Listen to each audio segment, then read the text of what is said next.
Hello and welcome back to our final Zoology Live session. Now we are going to be sharing some of the wonderful things that you've been sending in to us in just a little bit. But first of all, I know we all really love a good wildlife film. But have you thought of making one yourself?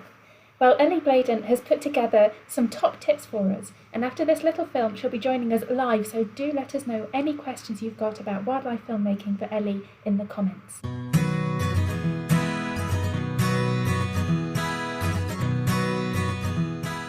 Hi, I'm Ellie Bladen, and today I'm going to be talking you through my top 5 tips for making wildlife films on a budget.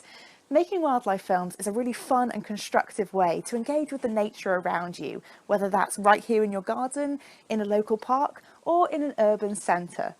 Now, I'm a full-time PhD student, so I don't have whatever cash I like to splash on the best gear, so I have to be a little bit innovative when it comes to my shooting. But luckily, these days smartphones have really amazing cameras, and if you have an SLR for photography, they usually have a film mode, which is more than good enough for putting on YouTube or sharing on social media. So you can do a lot with things you already have lying around.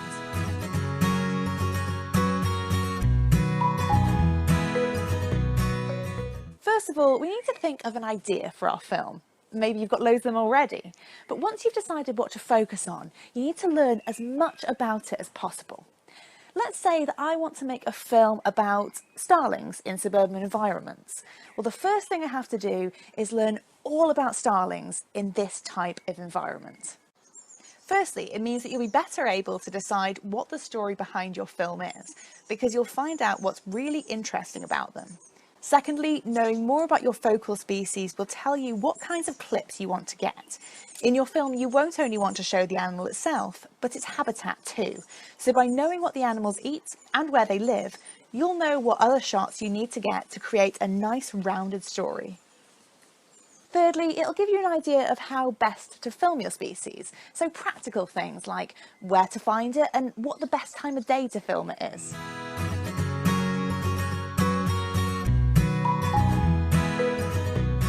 One of the most unsettling things is when you're watching a film and the image is all shaky, just like this. One way to make your film look instantly more professional is to steady your camera. If you've already got a tripod, brilliant. But you can also get them second-hand from sites like eBay or Gumtree, really reasonably priced. Or if you're using a phone to do your film, you could get something like a GorillaPod, which grips onto something in your environment and then on your phone to steady it. Or if you're ready to scale up a bit, you could try something like a smartphone gimbal. These steady your camera perfectly, and they're really good if you want to present the film yourself, because you can be on camera and walking without the footage going up and down. Of course, if you're just starting out, there's no need for something like this. We're just doing it for fun after all. And if you don't want to spend anything at all, then just find a really good place to put your camera down and steady it so that your footage is nice and smooth. We don't want to make our audience seasick after all.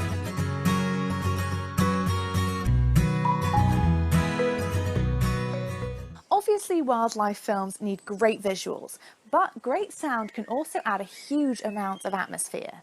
Now, if you're recording on a DSLR or a camcorder, you'll probably notice that like this, you're getting a lot of background noise and some whirring from the camera itself. Now, if you don't want to invest in any sound equipment, one thing you could do is to get a separate device, something like a dictaphone or a mobile phone, and record the sound separately and then lay it over the top. Most smartphones have a pretty good microphone on them, so this is a great start for recording ambient sound. Again, let's say I want to create a film about starling behaviour. I'll record my footage, but I'll also have an audio recording device placed in the garden at the same time, recording all their chirping and screeching. And it's this audio, not the audio picked up by the camera, that I'll use in my final film.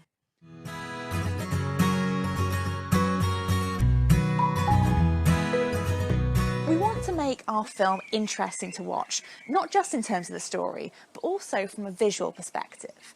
Now, if you're just starting out, you're not going to be using drones or fancy sliders to get all those different shots, but you can create a really interesting film visually just by varying the angle of your camera. On the most basic level, think about getting wide shots, medium shots and close-up shots. And in terms of angles, you can vary whether you're at eye level, looking up or looking down on your focal species or their habitat. Maybe you also want to include some point of view shots where you place the camera in the environment at the height and angle that your species would be at, to give the audience an idea of what the species might see. You might not want to use all of these angles and shots in one short film. We don't want to overwhelm our audience after all. But mixing up a few different angles and shots can give the audience a different perspective on the species, keeps them engaged, and add to our story.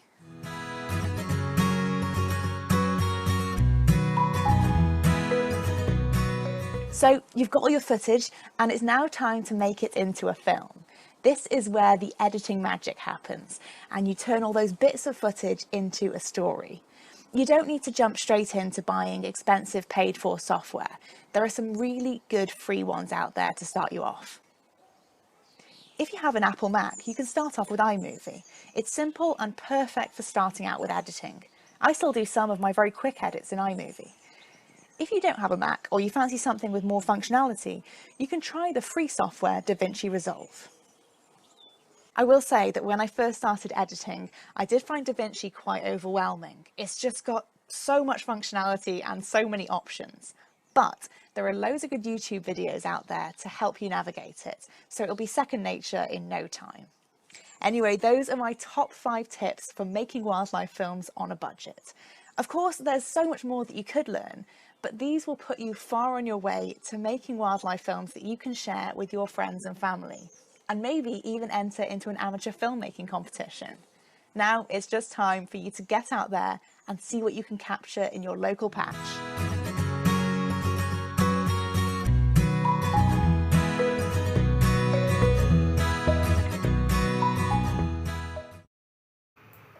And now I'm joined live by Ellie. Hello. Hello, hi, nice to be here. Nice to be here. Good, thank you for coming back as well. So that was a really fantastic film and so inspiring to see some different ways that we can film our local wildlife. Can I ask you, what's been your favourite thing to film? Oh, so on Wednesday, you showed my dormouse film on Zoology Live, and that was a film I made about dormouse ecology and conservation. And it was documenting the annual conservation and monitoring cycle of the Wildlife Trust for Bedfordshire, Cambridgeshire and Northamptonshire. And I'd never seen, well, before filming, I'd never seen a dormouse before except in photos. So the first time I actually saw a dormouse, I was actually quite emotional. I wasn't expecting to be. Oh. They're so cute. I mean, they're just stereotypically cute. They're tiny, they're fluffy, they've got big eyes. So I'd say that's probably one of my favourites.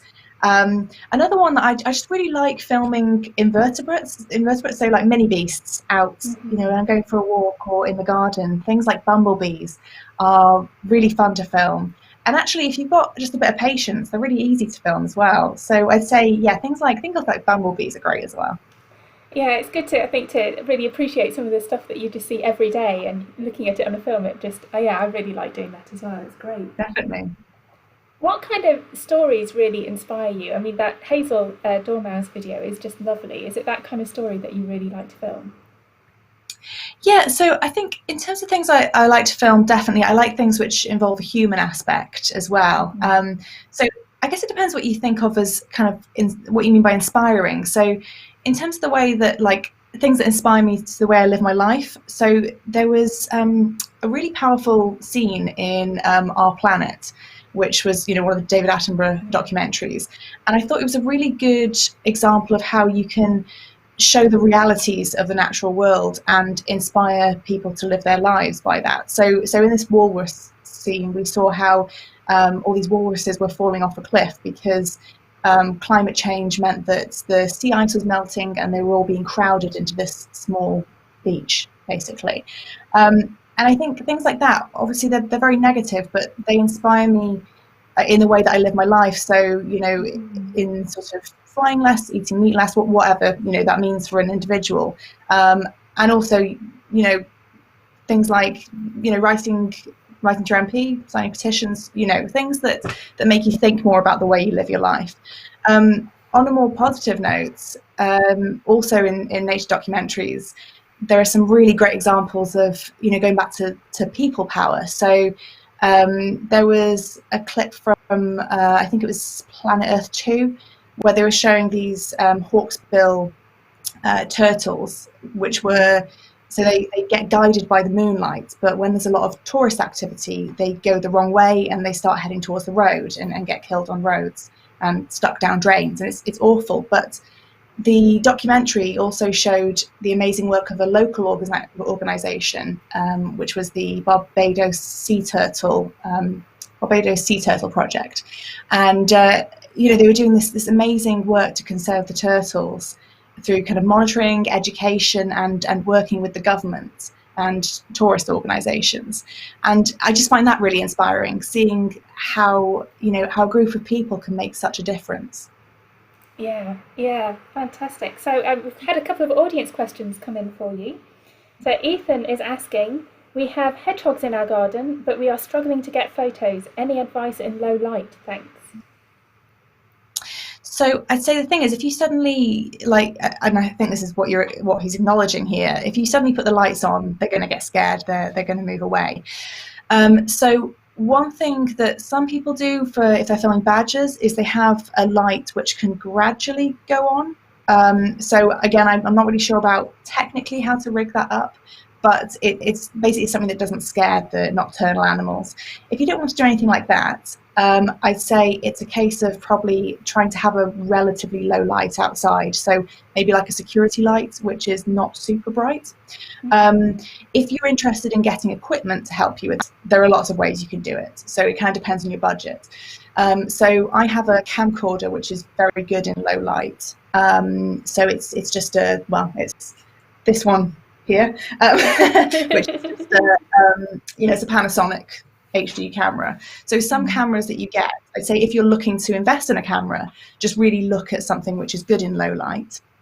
Some smartphones now are actually really good in low light as well. I think that's more aimed at people who want to take photos in concerts, like big gigs and things. But why not use that for hedgehogs instead?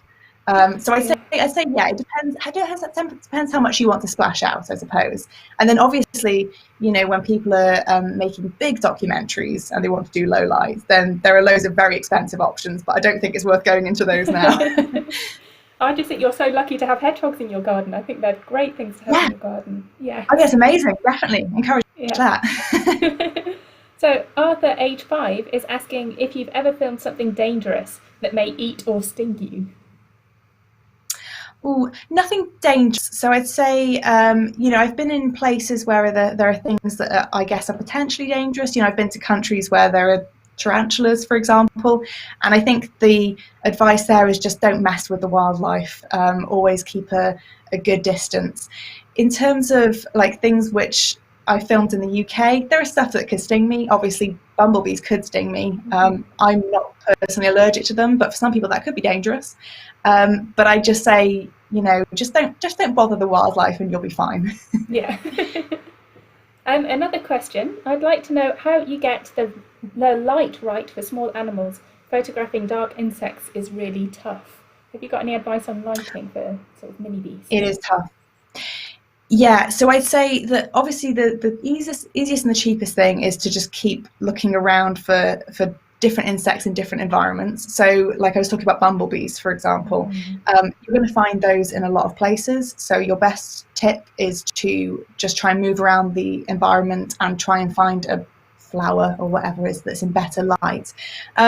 You can try using extra lighting. So I know some people, as a cheap option, will do things like, they'll get their smartphone camera and they'll put the light on it and try and find a way where it's shining in the right direction. Again, it depends how movable your insect is. So if you're to a bumblebee, it'll probably move before you try and do that. If you're talking about a beetle, you might be lucky.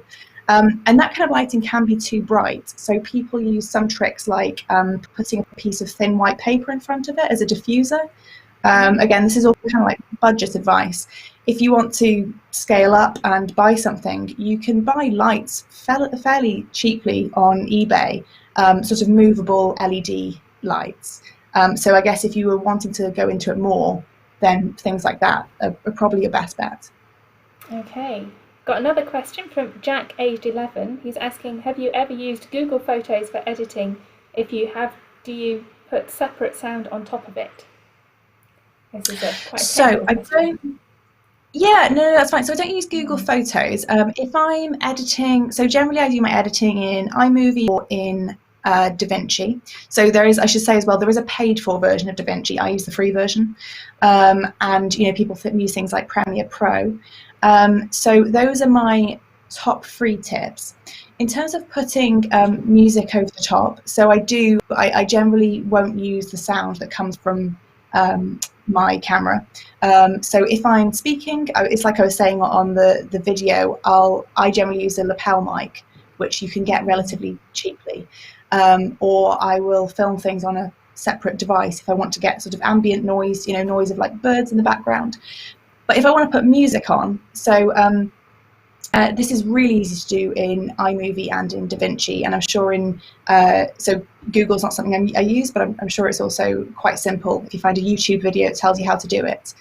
In terms of getting music for films, there are obviously like copyright issues. So the thing that I do is I go to sites where they're like non-royalty music, and there are quite a few good sites around. So the music for that film I got from Bensound, which is a website that has a lot of music without royalties. You just have to put a thing at the end saying where you got it from. Another good one is Incomputech, like incompetent with tech on the end, which has a lot of good options as well. And again, you just have to credit them. And that's the biggest thing to do. If you're going to use a song that you like, just check what the legal basis is around it, basically. Yeah, great advice there. And this is a question from me actually, because I know that you're a PhD student in the Department of Zoology. Have you made any films of your study animal at all? So the films I have made are all very much like sort of for science. So I've done some behavioural studies where I've had to look at the behaviour of my. I should probably explain what my study system is actually first, shouldn't I? So I work on burying beetles. So burying beetles is a very broad name. So I work on one specific species. But they're really interesting. The thing that we're particularly interested in is the fact that they show parental care, and parental care is quite rare amongst insects. Most of the time you think of insects as laying eggs and then leaving, but burying beetles will, so they're very cool. They can smell a dead carcass from miles away, and why do they want to smell a dead carcass? But that's what they use to breed on. So they use things like mice or small birds that just die naturally or get predated, and they can smell them from a few kilometers away, and they'll all arrive at once. And the male beetles fight the male beetles, and the female beetles fight the female beetles, and one pair are then like reigning supreme as the winners, and they will tear all the fur or feathers off this small carcass, this small dead thing, and then spread it with fluids from their mouth, which have antimicrobial properties, so they stop it getting particularly mouldy, essentially. And then they roll it into a nice, neat ball. Probably not nice if this is not something that you've dealt with before. And they bury it underground. So they then lay their eggs around it, and when their eggs hatch, the larvae, so the baby beetles, the larvae will climb towards the carcass, and the parents will feed their larvae with bits of regurgitated meat off the carcass. Which sounds kind of gross, but also it's kind of cute. It's like a family meal, but it's really interesting because we're seeing loads of different behaviours there, like they're showing parental care through preparing a nest and feeding them and protecting them for a few days as well. And I should say I'm not the only one who works on this particular species in the department.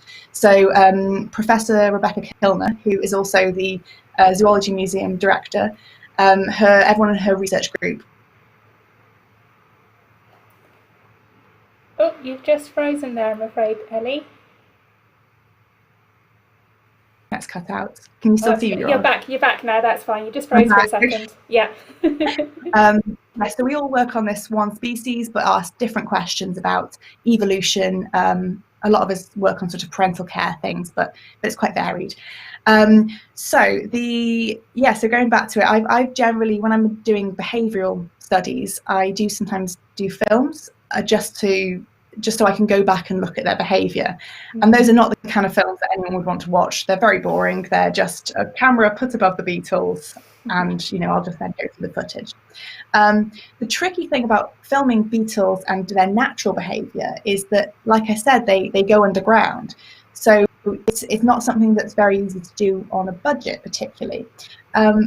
But I have got some really cool footage of it. And this is actually one reason why I haven't really bothered to, because other people have done such amazing work getting footage of it that I just haven't yet. But some people have done time-lapse films of them preparing the carcass. So that's where you're essentially taking photos maybe they might have set it to every 10 seconds or something. And then you put them all together, and over 24 hours, you can see this carcass being prepared, kind of sped up. And it's very weird because it goes from looking like a normal mouse to looking like a squishy ball on a time lapse in 3 minutes. So no, I wouldn't say that any of my films of the species are particularly exciting, but it's definitely something I want to do. I've got 2 years left on my PhD, so there's still time. Still time. I'm looking forward to seeing that one. Thank you. Thank you so much for joining us, Ellie. That was really fantastic, and some top tips I'd love to see. If anybody makes a wildlife film, we would really love to see it, so do share it with us. Absolutely. Thank you, Roz. Thank you.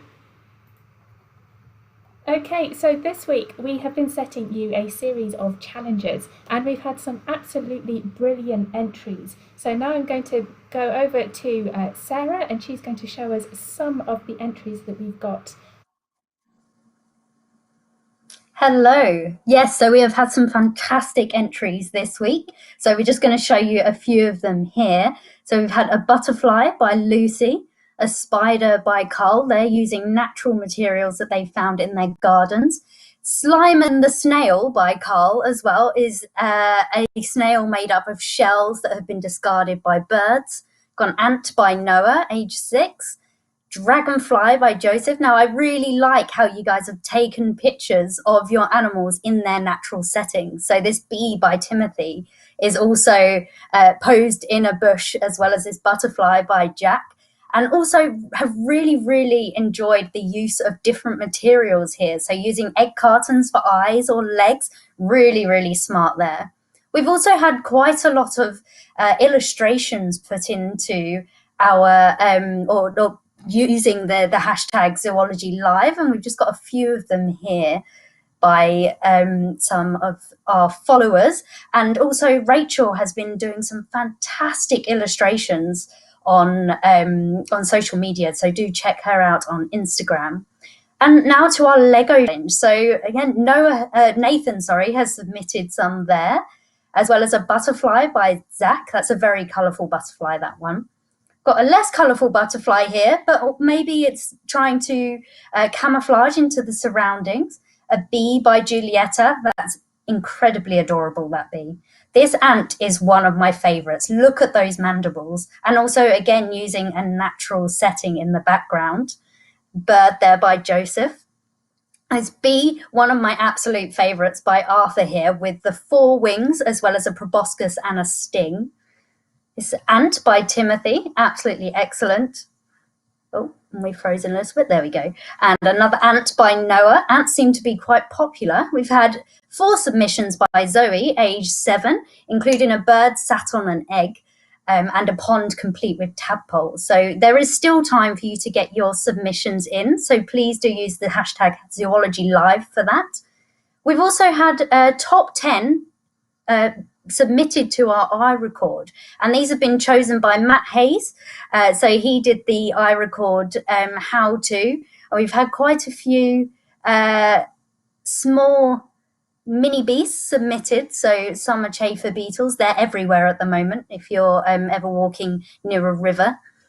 Common frog there, submitted by Maureen, and a yellow shell moth. I do like moths. There we go. And Privet hawk moth. I am so jealous of your spot there, Jude. I've been after one of those for a while now, especially with my own moth trapping. A wolf spider as well. as well as a 7-spot ladybird by Maureen too. So there is still time to put your spots onto iRecord. That will be open until the 12th of July. So do get them up there and record them onto our event on iRecord there. So that's just playing through again with what we have had submitted. So you can submit any of our of your recycled makes as well as your Lego challenge submissions to us until tomorrow night, so until the end of the weekend. Our winner of our challenges will be selected and notified on the 6th of July. So that's when you'll find out who wins these challenges, as well as our quiz is coming up later on today. So come back at 4 o'clock. You'll find a link to our quiz on our blog, as well as in the comments to this video. You'll be able to have a go at that quiz, test your knowledge from the week, see how much you've been paying attention to our videos and our interviews. And a winner will be selected from the highest scoring participants of that quiz.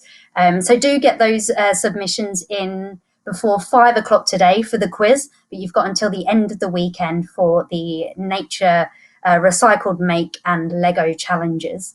And again, all winners will be notified and announced on Monday, the 6th of July. Okay, well, thank you for all of those really, really fantastic makes. We'll be putting those on our community gallery as well on our blog, so do check out the pictures there. And thank you to everyone for taking part this week. We've really enjoyed it, and the questions that you've been sending in have been absolutely fantastic. So thank you so much for that. It's been a bit different this year, but I think we've really, really enjoyed it. And like Sarah says, and like Sarah said, please do come back at 4 o'clock and you'll be able to find out about the Zoology Live quiz. So that's it for us, and that's it for Zoology Live 2020. Goodbye.